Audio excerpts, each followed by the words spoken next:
Hello, welcome to Peanut Finance. Today I'm gonna give my opinion about the CEO of Robinhood on CNN and the debate on CNBC with Chamath about GameStop and the hedge fund.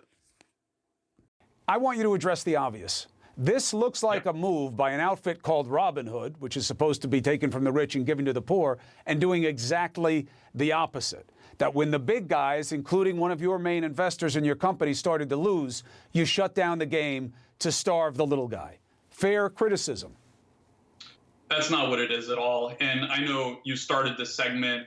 It really resonated with me because you described the story of Robinhood. Robinhood started 5 years ago by pioneering commission-free, no-account minimum mobile investing. And we've been the spokesperson of the individual investor. And our whole goal as an institution is to enable those customers, empower them, and give them access to the markets. Because for the longest time, markets have been only accessible to the wealthy. And so the entire industry adopted our business model in 2019. And in 2020, we added millions of new customers. The entire industry added millions of new customers who took advantage of the market rally and became investors for the very first time. So, we had to make a very difficult decision to protect our customers and our firm. As we can see, the CEO of Robinhood is trying to change the subject and not answer the question directly, which is quite strange. Why? But we in no way.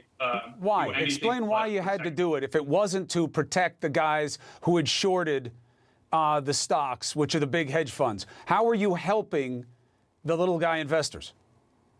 Well, I know that there's rumors around that, we were directed by market makers or other market participants to do this. And I want to be 100% clear. This decision was not made on the direction of any market maker or other market participants. So why'd you do it? Decision. Mr. Tenev on the right side is still trying to bypass the question. Why should the stocks get any restriction when the people try to make money? It is not by coincidence that just when the big shots lose money, they decide to shut it down. Robinhood, as a brokerage, has lots of financial requirements, SEC requirements. We have to put up money at clearinghouses. The amount of money that we have to put up depends on market volatility, and we're in a historic situation where there's a lot of activity and a lot of buying concentrated in a relatively small number of symbols that are going viral on social media. So we haven't really seen anything like this before. And to prudently manage the risk and the deposit requirements, we had to restrict buying in these 13 stocks. But customers that held them could sell throughout. Thousands of other securities and stocks on our platform were available to freely trade. And our number one priority, as you mentioned, is to make sure our platform is reliable, stable for our customers. We're serving our customers and giving them the tools. But that's exactly what's in question now. We're doing everything in our power to turn it back on as soon as prudent. But that's the thing, is that the trust is in question because it seems like the only people who are getting hurt were the big shots. And that if they were benefiting from this, your small investors now believe that you wouldn't have shut down the game. And just one thing without getting in the weeds here. You don't control the listing venue for GameStop. Now, I used to work in finance, so I know this stuff, but the audience doesn't need to. The New York Stock Exchange does. So if anybody was going to control the listing and shut it down, it should have been them, but it wasn't. It was you. And the reason that they do it is very limited. They do it because they think there's evidence of fraud, or they think that there needs to be a material disclosure by the company that hasn't been made. And that's done to protect the investor. You check none of those boxes here because you don't control the venue. You didn't know about any information that GameStop or any of these other stocks needed to put out. You don't have any reason to believe there's fraud that you've articulated. And you're certainly not protecting these people who've been living the dream of making money, especially at the expense of the big guys. So why should people believe you did this for the right reasons? Well, we have no choice. We have to comply with all financial requirements and the SEC hasn't said you had to do this. Well, lots of brokers have to comply with these financial requirements and have issued restrictions on some of these names. And He said that they had to comply, but comply to who? That's the question. I'm sure that they had to comply to the greedy investor that decided to short it to fall. this is an industry-wide thing. You yourself mentioned that other brokers this week have imposed restrictions.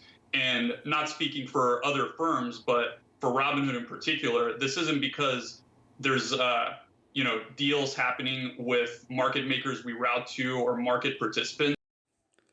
Mr. Tenev still cannot answer the question about why they decided to block people from buying and not selling stock such as GameStop.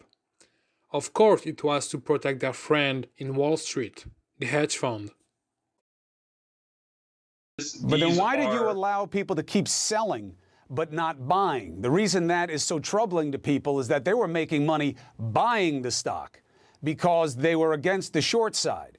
And so by enabling them to sell but not buy, it sounds like you were allowing the hedge funds, and again, one of them owns a piece of you, and they had a big short position, and that looks like a stinky conflict that you didn't come out straight on from the start. Address that.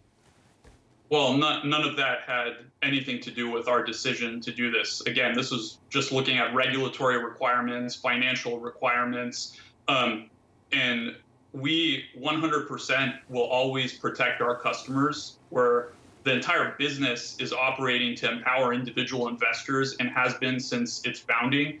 And that's what Robinhood is committed to continue to do. So we don't want to restrict buying in these 13 stocks. We're doing the best we can to re-enable it as long as it's operationally and prudent from a deposit standpoint. So the CEO of Robinhood just said that he do not want to restrict their customer from using the application, but that's exactly what they did. They restricted people from buying stock, such as GameStop, AMC, or BlackBerry. What they did is a form of restriction. Even worse, what they did is market manipulation, which is illegal. I think that what it proves is this retail phenomenon is here to stay. There are 2.7 million people inside of Wallstreetbets. I think that they are as important as any hedge fund or collection of hedge funds. And I think the most important thing is that in a world of zero interest rates and quantitative easing, I don't know how you can run a typical hedge fund strategy and make money anymore. Because, for example, when you looked at GameStop, a normal person would say, how can you have 136% short interest? How can you be short 40% more shares than actually exist in the world? To a normal person, that doesn't make any sense.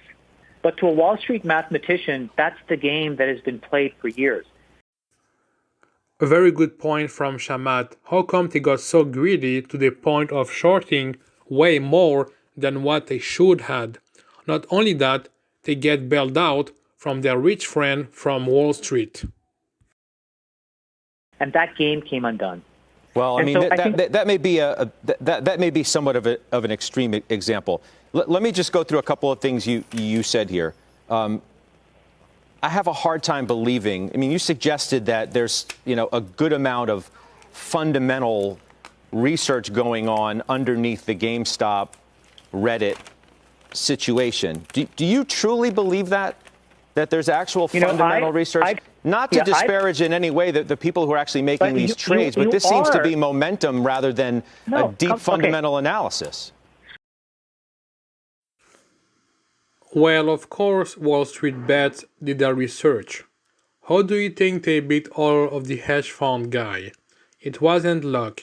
It is because they did some calculated research about how the hedge fund shorted too far and decided to act on it. Scott, there's momentum in traditional hedge funds and how they move stocks as well. But it's really disparaging if the starting position is these guys can't do the same quality of research as an analyst in a fund. That's just not true. I did say that. I didn't say they can't do that kind of research. I'm questioning whether they're actually doing the research when it comes to things like GameStop and AMC and some of these other things. There's a distribution. And obviously at one end, there are fundamental analysts. But on the other end, there are momentum traders that follow trends. But by the way, the dirty little secret of Wall Street is that exists in hedge fund land. The reason why this GameStop trade has caused so much pain is because at the top of the pecking order was Melvin Capital.